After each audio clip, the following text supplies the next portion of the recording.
India पर इस वक्त लखीमपुर खीरी विधायक थप्पड़ कांड से जुड़ी बड़ी अपडेट आ रही है। सदर विधायक योगेश वर्मा को थप्पड़ मारने और व्यापारी राजू अग्रवाल पर जानलेवा हमला करने, लूट सहित अन्य आरोपों में सदर कोतवाली पुलिस द्वारा बार अध्यक्ष अवधेश सिंह, पुष्पा सिंह सहित 4 नामजद व 3 दर्जन से अधिक अज्ञात लोगों पर मुकदमा दर्ज करने की कार्रवाई की गई है। जिसके बाद आपको बता दें, एक बार फिर लखीमपुर खीरी का पारा हाई होने की उम्मीद है। पूरी अपडेट के लिए हम सीधे फोन लाइन से जुड़ते हैं इंडिया के लखीमपुर खीरी ब्यूरो चीफ श्याम जी अग्निहोत्री जी के पास। तो सर, ये जो मुकदमा दर्ज हुआ है, आज मंगलवार है और देर रात ये मुकदमा दर्ज हुआ है, किनके किनके ऊपर ये मुकदमा दर्ज किया है सदर कोतवाली पुलिस ने और किसकी तहरीर पर दर्ज किया गया है? देखिए प्रियांशु जी, आपको बता दें, ये सुबह से अटकलें लग रही थी कि अब लगता है कि भारतीय जनता पार्टी सदस्यता से बर्खास्त कर दिया गया था अवधेश सिंह को और पुष्पा सिंह को। इसके बाद अटकलें लगाई जा रही थी कि कहीं ना कहीं अब एफआईआर की प्रक्रिया भी चल रही है। आपको सबसे पहले बता दें, अपने दर्शकों को बता दें कि जो अंडर सेक्शन 173 बीएनएसएस का लगा है, ये बड़ी इंपॉर्टेंट बात है। जो फर्स्ट इंफॉर्मेशन रिपोर्ट के ऊपर सबसे पहले भी लिखा गया है, प्रथम सूचना रिपोर्ट धारा 173 बीएनएसएस के तहत ये की गई रिपोर्ट। इसका मतलब प्रियांशु जी ये हुआ कि 173 जो नई धारा बनी है, इस धारा में ये प्रावधान कर दिया गया है कि पुलिस किसी भी एफआईआर को दर्ज करने से पहले घटना के दिन से जब एप्लीकेशन मिलती है, उसमें उसके पास 14 दिन का अधिकार होता है कि वो उसका विश्लेषण करे, जांच करे और उसके बाद मुकदमा दर्ज करे। इसीलिए इस एफआईआर में इस धारा के तहत प्रथम सूचना रिपोर्ट दर्ज करने का उल्लेख किया गया है। जैसा कि कई लोग अटकलें लगाते थे शुरुआत में कि क्यों पुलिस एफआईआर दर्ज नहीं कर रही है। आम जनमानस की एफआईआर तुरंत दर्ज होती है, उसके बाद विवेचना होती है। ये दर्शकों को हम इंडिया के लोगों को बताना चाह रहे हैं इस धारा के बारे में कि इस धारा का ही उपयोग पुलिस ने किया था और इसी कारण से 9 तारीख की घटना को इतने दिन तक वो रोके हुए थी। उसके पास प्रावधान था, उसमें अधिकार था कि वो 14 दिन तक, इसमें सब सेक्शन 3 है, उस सब सेक्शन 3 का इसने प्रयोग किया था पुलिस ने, जो इसमें दर्ज नहीं है।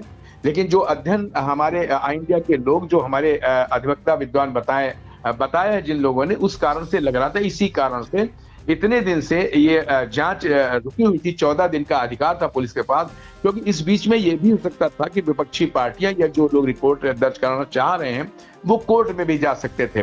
लेकिन इस नई धारा के आने के बाद जो बीएनएसएस है, इसके अंतर्गत 173 जो सब डिवीजन 3 है, उसके तहत ये लोग वहां पे नहीं जा सकते थे। खैर, अब इस बात के बाद आपको बताएं, जो हमारे दर्शक जानना चाह रहे हैं कि काफी उहापोह के बाद आज ये एफआईआर रात को थाना सदर कोतवाली में योगेश वर्मा विधायक, इनकी तहरीर पर दर्ज की गई है और ये 22:34 पर दर्ज की गई। आज 15 तारीख को इसमें हवाला दिया गया है कि 9 तारीख की घटना जो 10 बजे हुई है, उसी का हवाला देते हुए इसको दर्ज किया गया है, जिसमें एफआईआर नंबर 0793 है और सदर कोतवाली के अंदर ये दर्ज की। अब इसमें बता दें कौन कौन धाराएं लगी हैं।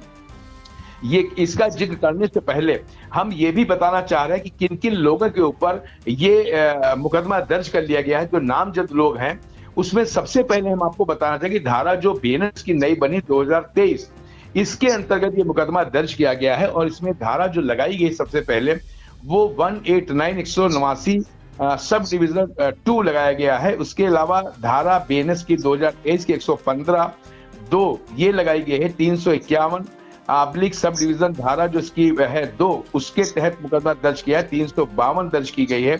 131 धारा दर्ज की है। ये सब बीएनएस की 2023 की धाराएं हैं और 304(1) ये दर्ज की गई। अब इसमें स्टार्ट में हम बताएं, क्योंकि इनका विश्लेषण करना है, पहले की धाराएं तो हम लोग को सब पता थी, 304, 306, 307, लेकिन चूंकि बीएनएस 2023 आया, इसमें जो मोटा मोटा अनुमान लग रहा है उसमें गंभीर धाराएं थोड़ी लगाई गई हैं, जिसमें हमला है, छिनौती है, भीड़ को उकसाना है, था जानलेवा हमला है, लूट है, इस टाइप की चीजों को इसमें समाहित किया गया है। इनका प्रकार तो विश्लेषण के बाद पता लगा है, लेकिन फिलहाल इतना जरूर लग रहा है कि जो कृत्य वहां पे हुआ है, उन सब चीजों को लेके ये धाराएं लगाई गई हैं। और जो नई धारा बनी, इसका कहीं ना कहीं जिक्र लग रहा है कि लोगों को उकसा के, भीड़ को इकट्ठा करके और कोई सरकारी कार्य में बाधा डालना, इन सब चीजों को लेके ये धाराएं इस पे दर्ज की गई हैं। अब इसमें जो लोगों को नामजद किया गया है, जो सबसे पहले जिन लोगों का नाम इसमें आ रहा है उसका जिक्र करना भी यहाँ पे बहुत जरूरी है। हमारे दर्शक जानना चाह रहे हैं कि किसके ऊपर कौन सी धारा, ये धाराएं लगी हैं और कौन से लोग नामजद हैं। बाकी तो आगे चीजें आएंगी, लेकिन जो लोग नामजद किए गए सबसे नंबर 1 पे नाम है पुष्पा सिंह का, जो पूर्व चेयरमैन है अर्बन क्राफ्टू बैंक की। उनका नाम सबसे ऊपर दिया है, उनका पूरा पता दिया है और उनका आवास विकास कॉलोनी जहां वो रह रहे हैं प्रेजेंट टाइम, इससे कुछ ही दूरी पर अर्बन क्राफ्टू बैंक है, वहां पे पैदल दूरी पर है। और ये आवास विकास कॉलोनी सदर कोतवाली में है प्रियांशु जी। उसी आवास में दूसरे नंबर वो अवधेश सिंह है, जो वर्तमान में बार एसोसिएशन जिला अधिवक्ता संघ के अध्यक्ष हैं और वो भी पुष्पा सिंह के साथ उसी आवास विकास के मकान में रह रहे हैं। उसका पता इसमें दिया गया है। साथ ही इसमें दिया गया है संग्राम सिंह को। अभी संग्राम सिंह जी के बारे में हम लोग नहीं जान पाए हैं कौन है संग्राम सिंह ये, लेकिन इसमें पता जो दिया गया है वो दिया गया फरदान का दिया गया, खीरी उत्तर प्रदेश भारत का। जो फरदान एक लखीमपुर से लगभग 15-20 किलोमीटर दूर पे एक कस्बा है, वहां का पता दिया गया है। साथ ही नीरज सिंह दिए गए हैं जिनके पिताजी का नाम राधे श्याम दिया गया है और ये बहादुरपुर एक नीम गांव है, वहां के रहने वाले हैं, उनका पता दिया गया है। और साथ ही इसमें दिया है 30 से 40 व्यक्ति नाम अज्ञात दिए गए हैं। क्योंकि जो योगेश वर्मा ने कहा था उन्होंने 30-35 से 40 व्यक्तियों का नाम दिया था, उनको नामजद किया गया है, जो इस विवेचना में बाद में नाम बढ़ सकते हैं। फिलहाल ये योगेश वर्मा की एफआईआर है। भाई राजू अग्रवाल जिनके साथ मारापीटी हुई थी वो थोड़ी सी अभी उसकी बात व्यापार मंडल करेगा, लेकिन एक एफआईआर रात को आज दर्ज हो गई है, जिससे यहाँ का माहौल और गर्मा गया है लखीमपुर की राजनीति का। फिलहाल प्रियांशु जी, दर्शक जानना चाह रहे थे इन सब चीजों को कि एफआईआर कब होगी, क्या होगी।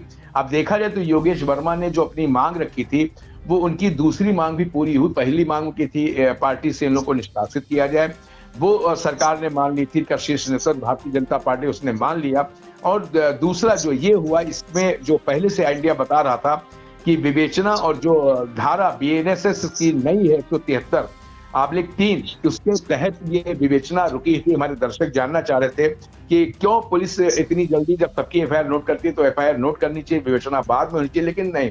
अब जो नया कानून है उसके तहत 14 दिन तक पुलिस किसी भी मामले को अपने अधिकार क्षेत्र में जांच के लिए रोक सकती है। इसी के तहत इन्होंने एफआईआर में सबसे ऊपर जिक्र भी किया गया है इन्होंने कि हमने जो एफआईआर दर्ज की है उसको 173 बीएनएसएस के अंतर्गत दर्ज किया है और अब ये एफआईआर दर्ज हो गई है। अब देखना ये होगा कि इसके ऊपर क्या कार्रवाई अगली पुलिस कर रही है, ये भी एक सोचने वाला प्रश्न है। और एक चीज और प्रियांशु जी बहुत अहम आज हम बताना चाह रहे हैं, बहुत ही ज्यादा, कि एक वीडियो भी आज बहुत वायरल हो रहा है यहाँ पर। उसके बारे में भी पुष्टि तो नहीं कर सकते हैं, लेकिन कहीं ना कहीं उस चीज को भी पुलिस खंगाल रही है।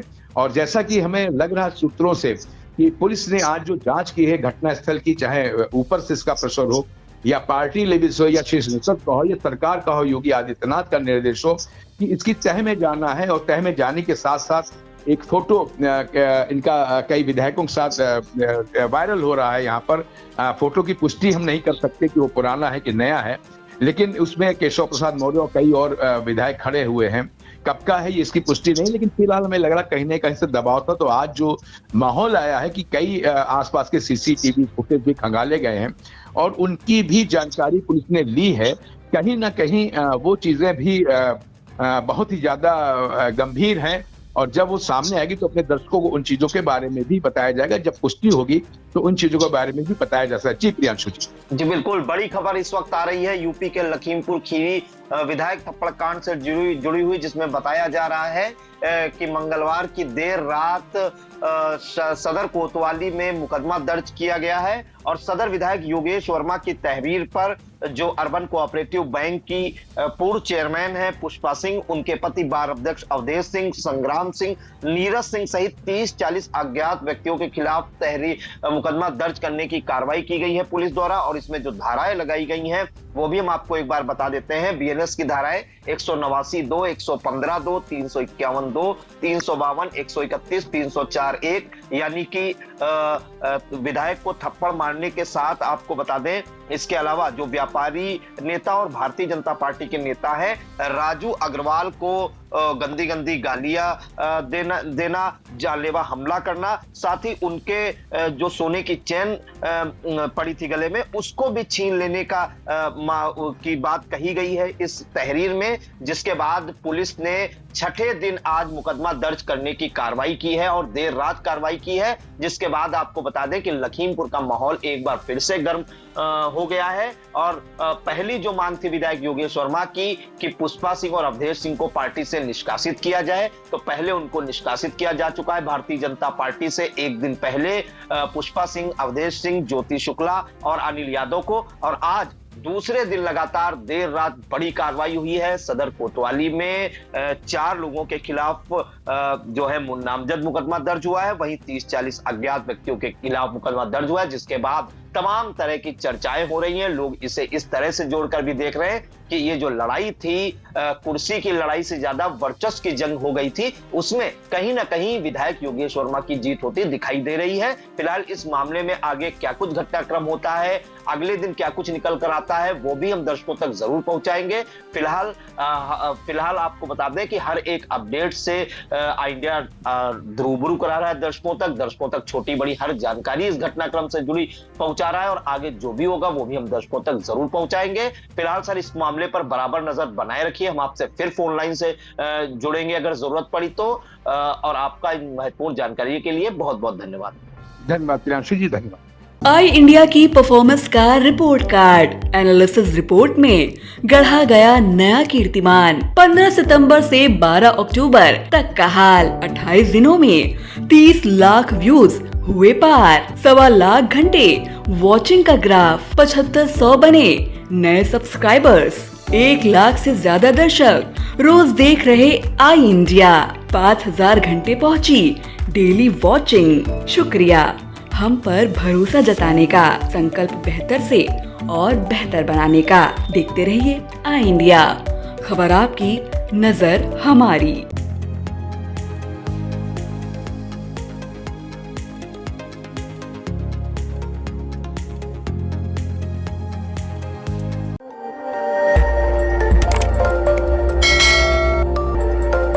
खबर आपकी, नजर हमारी। देखते रहिए आई इंडिया।